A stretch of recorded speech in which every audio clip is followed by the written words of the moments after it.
I'm going to use this as a clarification video. So we're going to use part 30 as a stop. Let's clarify some things. I've done it before on a previous set of videos, so I think it's just important to do that so that way I can try to address some of the things that I have seen in the comments, both supportive and just downright mean. But let me clarify some stuff. Number one, it is important to remember that I am telling this entire story of how I met, dated, married, and divorced my pathologically lying ex-husband. I am going in chronological order of events. So what that means is that, ma'am, sir, whoever you are, if you were coming in at part 30, but you have not seen part 11, some stuff is not going to make sense. I know. It is a long playlist. And don't worry about watching the video as soon as it comes out, because everything, I'm trying to do this responsibly of telling the story in the order of which things happen. So I say that to say, please, if you're able to, start at the introduction disclaimer video, start with part 1, and then just watch each video, because a lot of the questions people are having that I'm seeing in the comments, and I say this respectfully, is just because you did not go to the other videos and watch them in order. That's just the first thing I want to say. It is important that I get this story out, but that it's done, like I said, responsibly. To me, responsibly is being honest, even if it makes me look bad, but then also trying to be clear and not ramble all over the place. So I'm trying to take the time to tell you, this is what happened at this time. This is what happened at that time. That's why there's so many parts. And we're not even to the part of the divorce yet. We're almost there, but we're not there yet. Second thing I want to clarify. I cannot stress this enough. My family and my friends did not know what was going on between Legion and I. They did not know. My family only knew, we've met this guy. He's dating our daughter, our niece, our cousin, our granddaughter. He seems to be a really nice guy. He seems to really love her. From what he has told us, he's done well for himself. He played football, and he has worked at this company 6-7 years, and financially he is in a good place. From what we understand, he just moved here from California. That is what they knew. They did not know about the red flags I had. They did not know what was going on in my head. They did not know what was going on in my heart, because I did not want to look stupid. I'm fully aware that when I tell this story, I look stupid. I'm aware, and I made my peace with that. But at the time, I did not want to look stupid. So it was important to me to put on everything's great. We're really happy. We're looking for a house, and everything's going well, knowing full well that behind the scenes, I couldn't figure out why he wasn't showing proof of funds. They did not know. So I say that to say, I see the comments about how my aunt gave me horrible advice when I called her about the sexting on Facebook. And I want to clarify something. She did not tell me to stay with him. She did not tell me to leave him. That's not her place, and that's not what she would do. She simply was in shock that any of this had happened and did not know what to give me advice on. The one thing that she did say was, look, he's not your boyfriend. Meaning, it ain't as simple as, oh, we just gonna break up. Pack your shit and go. Because you married him. Ma is the most ride or die chick I've ever met. You fuck with me, you fuck with her. And she is straight Jersey. So I love her for it, but I need it to, it's not fair for me to leave it out there as if, oh, she just was like, I mean, go home and deal with it. No. Never in a million years. So I want to clarify that. Also want to clarify about my mom. So my mom lived in Arkansas, and when she came to visit in April, we were already married. This is her first time physically meeting Legion. My mom will tell you she had no idea anything was amiss, but there was something that nagged her a little bit. She didn't know what it was, and my mom is the type where she's gonna get on her knees in prayer. That's who she is. So for her, it was like, I don't know what it is. He seems like a nice guy. He seems to love my daughter. Because again, there was no arguing in the house. The house was peaceful while she was here, even though behind the scenes, we had just came off of the whole sexting incident with other women. So for her, it was like, I don't know what it is. She did tell me later on that it seemed as if I wasn't as happy as she thought I would have been. But again, she took it to the Lord in prayer. And her prayer was, God, protect my child. I don't know what's going on, but protect her. That was my mom's response. So she did not know. She did not pick up or overhear something that was going on while she was here. She had candid conversation with Legion, and Legion kind of came across as, I miss my mom. He missed his own mother, and so he called my mom, and doted on her. Again, putting on a charade. And so for her, it was like, bless his heart. That's what she said. Bless his heart. But no, she did not know the specifics. Nobody knew the specifics. They didn't know the specifics until we're talking May, June of 2021. They knew that we were looking for a house. They knew that the house fell through. They did not know about the proof of funds. They did not know that he wouldn't show me the savings account, the offshore account. So I just want to say that because to me, it would be irresponsible to not clarify what family and friends knew, because these people have always been supportive of me, always had my back. I just simply did not share with them the things that I felt like were red flags, because again, my mindset at the time was, I want to be married, and what if he isn't lying? And I was making excuses for him to myself, so I definitely would have made excuses to family. Another thing I need to clarify, and I saw the comments on this about how a VP would never date someone that looked like me. And to the person that wrote it, that wasn't very nice. I need you all to understand the relationship started in March of 2020. He came into my life as regional manager. Okay, that is how he came into my life. Then eventually he got promoted to VP of production or operations, some VP of something. That was later on in the relationship. He showed me the paperwork where it was basically a memo from HR. You know, your new position title will be VP of production. We'll just say production. Your salary, I don't remember the exact amount because it was a very specific amount, but it was over $200,000. It listed some of the benefits that he would have. He would have an office. He would be getting an executive assistant. That's where we get David from. If you don't know who David is, please go back and watch the series in order. He would be getting an executive assistant. He would be getting use of the company helicopter. He would be getting a company car. That is where we're introduced to the fact that he was starting to shop for a company car that could not be more than $90,000. That's what he told me. I didn't see this in the memo, the amount of the car, but that's what he told me. So that's where you get the car shopping for the Range Rover, the Jaguar, the BMW. He even test drove a Mercedes GLE, I believe. So I'm just trying to, again, bring some clarity to this so that way we all can understand what's going on. And hopefully this just makes a lot more sense for everyone. All right. So I found his mother's obituary online. It then told me, it listed his brother in Philly and his wife. It listed Legion, and then it said his wife. I took the name from the obituary and I did a Metro Atlanta corpse search with that name. I found a divorce record. I found a divorce record with Legion and the same woman's name that was in the obituary. In that divorce record, it looks like he's the one that filed for divorce. This would have been around 2016. This was after the mother's death. He filed for divorce. She was the respondent. I think that's the correct terminology. Both had a temporary protection order against each other. He had one against her. She had one against him. The divorce ended up getting granted, finalized. Then it looks like he went on his way.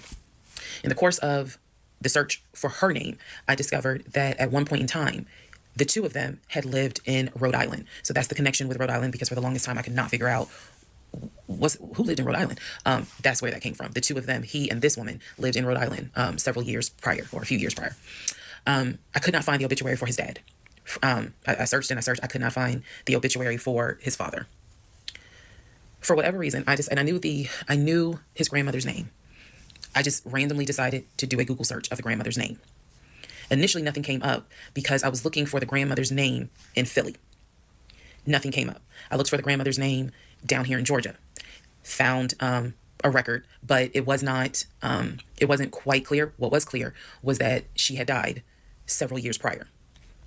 So what I found was a different website where it was like a legacy.com type thing. So I believe legacy.com holds old obituaries. Did a search for her name, found a match. That is when I discovered that she actually had passed away in July of 2008. Read the caption or the obituary and verified that in fact it was his grandmother. Because at the bottom of it, again, obituaries tell you a lot. It names who she leaves to cherish her memory. So it lists all the different family members. It lists the brother in Philly. It lists Legion, no spouse, and then a brother in Nashville. Once again, it did not list the two sisters, Shantae and Kim. So I'm even more like, okay, clearly something, is up when it comes to Shantae and Kim. But what I do know is that he has talked to them multiple times in front of me. So I'm not sure what I'm missing. Maybe some family feud happened. Honestly, I don't know. So that is how I discovered that when he told me the grandmother died from COVID and he was crying, boo-hooing and all that shit, she actually had died in July of 2008. I found this out the same time that I found out about allegedly, and I say allegedly because I'll explain, allegedly the first wife, or at least what I think is the first wife. So while all this is going on, Legion is almost bedridden from what happened with his knee. And I need to take a moment to address this issue with the knee. Again, the story started, he hit his knee. Then it turned into, it was an old football injury. And this has happened before. He's going to the doctor. The doctor's telling him to ice it and to elevate it. He eventually moves into the guest bedroom to be more comfortable. I'm going to make this statement. This is probably the only time I will make this statement. He was not lying about the injury that he had. I don't know where the injury came from, but what I do know was he was not lying in the fact that he was in pain. You could clearly see that he was in pain, and the pain was becoming debilitating. Please understand what I'm saying. The pain was debilitating enough to where he was taking my pain meds from when I had the miscarriage. And then also it was hard for him to walk. He was not eating. So this is what made me believe this, whatever was going on with the knee, there was more to it because he was not eating. When I met this man, he was a size 3X. At this point in time in May, he's down to a 2X. He is not exercising. He is not doing anything mobile. He's simply not eating. So there definitely was something going on, something concerning. Honestly, I thought it might have been cancer. But he kept saying, no, it's not that. It's from a football injury. It's from a football injury. I said to him, the next time you have a doctor's appointment, I want to go. It was that bad. And he kept making excuses like, okay, fine, I'll make the appointment. I'll let you know what it is. Cool, I will take off work. I want to be at that doctor's appointment because whatever is going on with you is serious to the point where you are losing weight rapidly within a 2-week span. So now we can go ahead and enter into June. When we enter into June, I have read the divorce documents for not one wife, but two wives. I have called San Diego State, verified they have no record of him. He claims he was a private citizen. I don't believe that. They're saying there's no record of him. I have pulled his background. It is showing that you've lived in Pennsylvania, Rhode Island, and Georgia. When I look at the addresses, it is tied to at least two women, both of whom I'm showing divorce records on file that you had. I've also verified that your grandmother actually died in 2008 and not in 2020 from COVID. I know all of this as I'm going into June. His birthday is June 17th. So all I've been doing is just trying to figure out what is it I'm going to do. I spoke to the pastor and his wife. I believe it was actually the pastor I spoke to because I knew the pastor previously before he did our marriage counseling. And I told him what I found. Mind blown. Mind blown. Had no idea. He knew something was up. He knew that Legion was not really trying to make this marriage work. He had no idea all this was going on. So he asked me, are you wanting to stay or do you want to end the marriage? I said, oh, absolutely, I'm ending it. Oh, hell yeah, I'm ending it. I have to.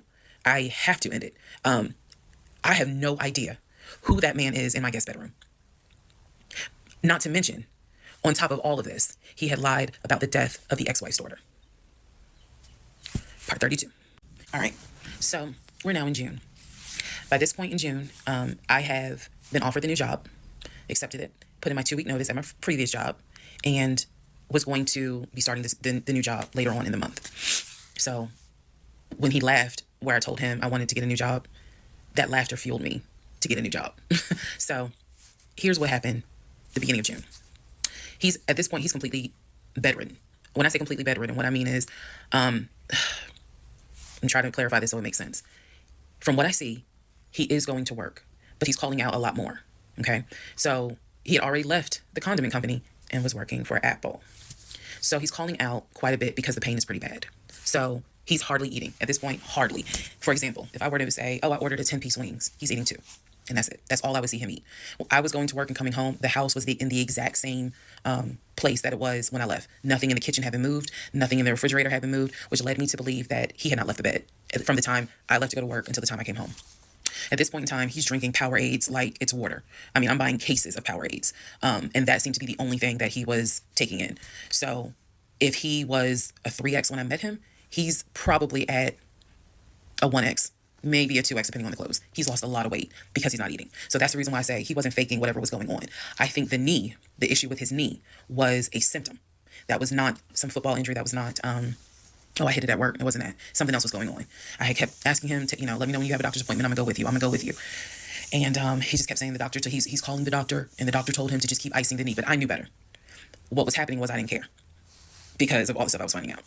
So beginning of June, he is in a bed, sleep, and I get his phone. I ain't gonna lie. I got his phone. He had a work phone and he had a personal phone. It was the work phone that he had from the condiment company that apparently was never turned in. Follow me. It'll all come out. So he still had the work phone. It was deactivated. But he did not wipe the phone, if y'all know what I mean, take all the data off. He did not do that. So I looked through the phone and I see this would have been text messages. Text messages between him and a woman named Peaches. I go back to the beginning of the text messages. This is on the work phone. This is the beginning of June of 2021. I go back to the text messages the beginning of the text messages between him and Peaches. Yes, that was her name, Peaches. I'm reading the thread because he's knocked out sleep. So I'm in the bathroom with the door locked, reading the thread. And what I can tell is that he met Peaches on PLF. If you don't know what PLF is, it is Plenty of Fish, a dating website. He met Peaches. I saw the messages in June, so he met Peaches around February. Met Peaches from PLF. And apparently Peaches was, there's no nice way to say it. Apparently Peaches was a prostitute. So the reason why I say that is because in the text messages, she's listing the prices. So he asked for a hand job. This is in the text messages. She told him it would be like $40. He asked how much would it be for oral. She said it would be $60. Because it was $60 and $80. One was the price with a condom, one was the price without one. So no messages after that. She sent a picture, he sent a picture. No messages after that. So in other words, these messages were not back to back every single day. There's breaks in between the messages. So like a message was in March, the next message is in April. Message in April, next message is like 2 weeks later. So he's asking her the prices. Next message I see would have been from a few weeks prior to the date of this. So this was the beginning of June. The message is from sometime beginning of May, where he is thanking her and says to her, thank you so much. That was really great. I hope I can see you again.